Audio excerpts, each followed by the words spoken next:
प्रधानमंत्री Modi Xi Jinping Putin के साथ एक नए फ्रंट को खोलने की तैयारी कर रहे हैं। लेकिन इस बीच प्रधानमंत्री मोदी चीन पहुंचे उससे पहले प्रधानमंत्री मोदी इस वक्त जापान में मौजूद हैं और जापान में प्रधानमंत्री मोदी को लेकर जो क्रेज है वो भी दिखाएंगे। लेकिन उससे पहले आपको बता दें कि चीन के दौरे के दौरान मोदी, शी जिनपिंग और पुतिन मिलकर ट्रंप के खिलाफ क्या चक्रव्यूह बनाने वाले हैं, क्योंकि इसके के जरिए जो ट्रंप ने टैरिफ वॉर शुरू किया है उसको बड़ा झटका लगता हुआ दिख रहा है। इस पर बात होगी, लेकिन सबसे पहले हम तस्वीरों के साथ शुरुआत कर रहे हैं बुलेटिन की। प्रधानमंत्री मोदी जापान के दौरे के दूसरे दिन उन्होंने सफर किया बुलेट ट्रेन, जिसे शिनकानसेन कहा जाता है जापानी में, शिनकानसेन। और इसको आप भारत में अगर बोलेंगे तो आप बुलेट ट्रेन के नाम से जानते हैं। प्रधानमंत्री मोदी ने सफर किया, उनके साथ शिगुरु इशिबा भी मौजूद थे जो जापान के प्रधानमंत्री हैं। और प्रधानमंत्री मोदी को इस ट्रेन के काम के बारे में बताया जाता है कि किस तरह से यह ट्रेन काम करता है, किस तरह से यह पूरा का पूरा नेटवर्क काम करता है, बिना किसी फ्लॉल के, बिना किसी तकलीफ के, बिना किसी रुकावट के। और ये तस्वीरों में देखिए, प्रधानमंत्री मोदी जब स्टेशन पहुंचे जापान के तो उनका यहां पर भव्य स्वागत किया गया। जो मैनेजमेंट के लोग हैं वो मौजूद थे, खुद प्रधानमंत्री जापान के, उन्होंने स्वागत किया प्रधानमंत्री का। और प्रधानमंत्री जब ट्रेन में बैठते हैं उसकी तस्वीर भी आप देखिए कि प्रधानमंत्री को बताया जाता है कि किस तरह से यह शिनकानसेन जो रेल नेटवर्क है, जो 60 के दशक में शुरू हुआ था और करीब 500 किलोमीटर से इसकी शुरुआत हुई थी, आज के वक्त में करीब 2500 किलोमीटर का नेटवर्क ये पूरा करता है। और इसकी जो स्पीड है 250 किलोमीटर से 350 किलोमीटर तक बताई जाती है। और जब टेस्ट किया गया था तो बताया गया कि 600 किलोमीटर को भी टच कर सकता है। बहरहाल भारत में भी ये ट्रेन दौड़ने जा रही है अहमदाबाद से मुंबई के बीच, उसका भी काम बहुत तेजी से चल रहा है। और प्रधानमंत्री मोदी भी चाहते हैं कि बहुत ही जल्द भारत में ये बुलेट ट्रेन दौड़े। और प्रधानमंत्री मोदी जब स्टेशन में मौजूद थे, जब वो उतरे, उसकी तस्वीर दिखाएंगे, लोगों के अंदर क्रेज भी दिखाएंगे।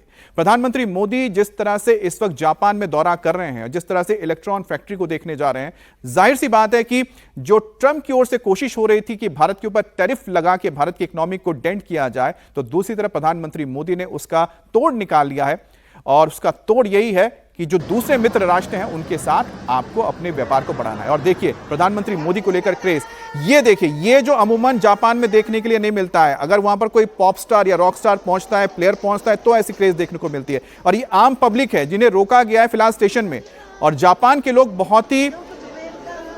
जापान में जो लोग होते हैं अमूमन कभी भी लोगों से बातचीत कम करते हैं, अपने में ज्यादा रहते हैं। लेकिन प्रधानमंत्री मोदी को देखिए कि किस तरह से वो पसंद करते हैं कि अपने फोन को उन्होंने लेकर तस्वीरें लेना शुरू कर दिया। सेल्फी लेने के लिए लोग वहां पर बहुत ही ज्यादा उत्सुक नजर आए। ये ऐसी तस्वीर है जो पूरे दुनिया को देखनी चाहिए।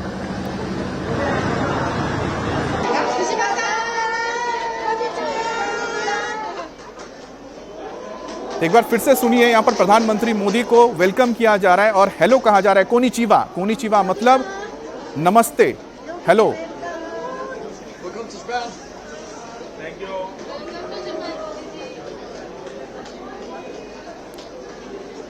तो देखिए ये जो तस्वीर है, ये शायद अगर डोनाल्ड ट्रंप देखेंगे तो उनको बहुत ज्यादा गुस्सा आएगा, क्योंकि उनको लगता है कि पूरी दुनिया में लोग उनको पसंद करते हैं। लेकिन जापान में छोटे छोटे बच्चे भी प्रधानमंत्री मोदी को जानते हैं, उनके साथ तस्वीर लेने के लिए देखिए वहां पर खड़े थे।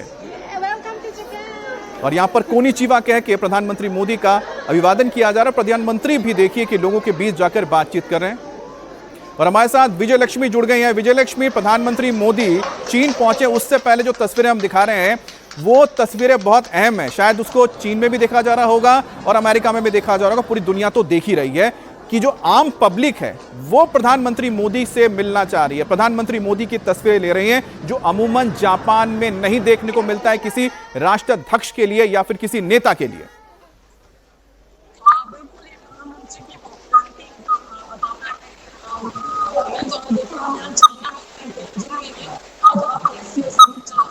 अच्छा, आपके साथ मैं फिर से संपर्क करता हूं क्योंकि आपकी आवाज थोड़ी सी हमें ठीक से नहीं मिल रही, उसको एक बार चेक कर लें आप। लेकिन इस बीच जो तस्वीरें आप देख रहे हैं इनको देखिए और समझिए कि प्रधानमंत्री मोदी की जब लोकप्रियता की बात होती है, जब उन्हें कहा जाता है ग्लोबल लीडर है, तो उसके लिए आपको दूसरे देशों के नेताओं को देखने की जरूरत नहीं है, राष्ट्राध्यक्षों को देखने की जरूरत नहीं है, या किस तरह से उनका एक आधिकारिक तौर पर वेलकम होता है। आम पब्लिक कैसे उनका वेलकम करती है उसे देखिए। इस पर प्रधानमंत्री जब जापान के बुलेट ट्रेन से जापान के सेंदाई पहुंचे तो वहां मौजूद लोगों ने प्रधानमंत्री मोदी से मिलने के लिए जबरदस्त क्रेज दिखाया। और यहां पर लोग जो मौजूद थे उन्होंने प्रधानमंत्री मोदी की तस्वीर लेनी शुरू कर दी। सबके हाथ में मोबाइल नजर आ रही है और प्रधानमंत्री मोदी के साथ एक तस्वीर लेने के लिए यहां पर लोग उत्सुक नजर आ रहे थे। इससे पहले प्रधानमंत्री मोदी ने आज जापान के 16 प्रांतों के गवर्नर से मुलाकात की, उनसे बात की और पीएम मोदी ने कहा कि यह मीटिंग स्टार्टअप, तकनीक और एआई जैसे क्षेत्र में काफी लाभकारी साबित हो सकते हैं। तो प्रधानमंत्री मोदी की यहां पर जापान के अलग अलग राज्यों के गवर्नर्स के साथ मुलाकात हुई है और गवर्नर्स के साथ मुलाकात का मतलब होता है कि दोनों ही देश आपस में व्यापार को आगे बढ़ाएंगे।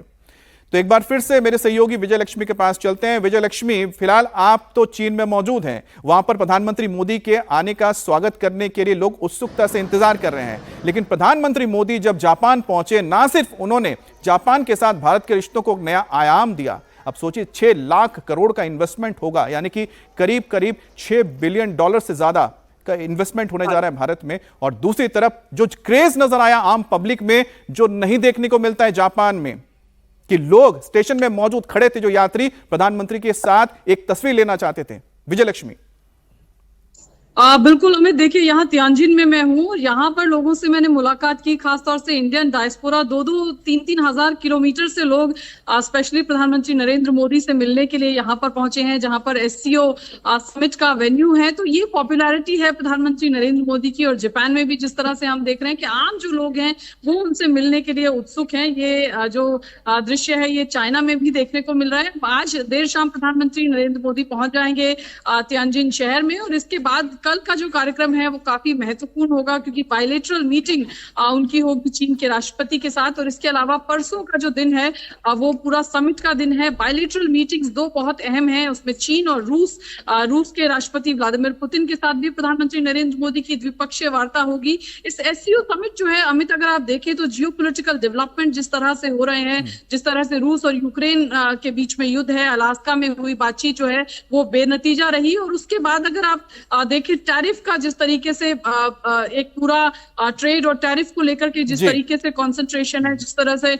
अमेरिका ने भारत पर ये जो टैरिफ लगाया है, इसको लेकर के भी हम देख रहे हैं कि काफी आप टैरिफ वॉर का जो जिक्र कर रही हैं, एक बहुत अहम मुद्दा रहेगा जब एससीओ में प्रधानमंत्री मोदी, व्लादिमीर पुतिन और शी जिनपिंग आमने सामने होंगे। इसको समझिए इस बात से कि जो अमेरिका के पूर्व एनएसए हैं, यानी कि डेमोक्रेट्स, जब बाइडेन होते थे उनके national security adviser Jack Sullivan ने कहा था कि हमने जो करीब 2 दशक के साथ कोशिश करके भारत को अपने साथ लेकर आए, आज ट्रंप ने अपने टैरिफ वॉर से भारत को और दूर धकेल दिया, चीन के पास धकेल दिया।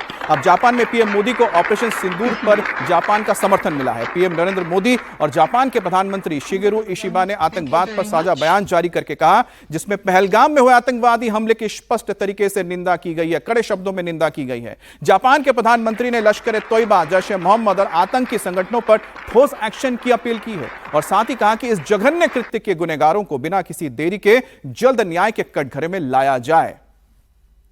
और जापान दौरे पर मिशन चंद्रयान 5 को लेकर, यानी कि चंद्रयान 5 जो होगा प्रोजेक्ट, उसको लेकर एक बड़ा समझौता हुआ, जिसमें कहा गया है कि यह मिशन दोनों देशों की अंतरिक्ष एजेंसियां, जिसमें भारत की इसरो और जापान की जैपेक्स, दोनों मिलकर यह काम करने जा रहे हैं। तो जैक्सा और इसरो ये दोनों मिलकर इस मिशन को करेंगे। इसमें दोनों मिलकर चांद के दक्षिणी ध्रुव की स्टडी करेंगे और साथ ही जापान के H3 रॉकेट के जरिए चंद्रयान 5 को लॉन्च किया जाएगा। इतना ही नहीं, इस मिशन में जैक्सा का रोवर जबकि लैंडर इसरो का होगा। और पीएम मोदी ने जापान को टेक्नोलॉजी का पावर हाउस बताया, भारत को टैलेंट का पावर हाउस बताया और दोनों अगर मिल जाए तो दुनिया पर ये बड़ा काम कर सकते हैं। टेक्नोलॉजी और innovation, Japan tech power house है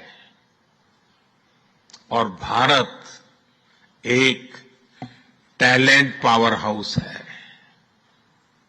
भारत ने AI, semiconductor, quantum computing, biotech और स्पेस में बोल्ड और एम्बिशियस इनिशिएटिव लिए हैं। जापान की टेक्नोलॉजी और भारत का टैलेंट मिलकर इस सदी के टेक रिवॉल्यूशन का नेतृत्व कर सकते हैं।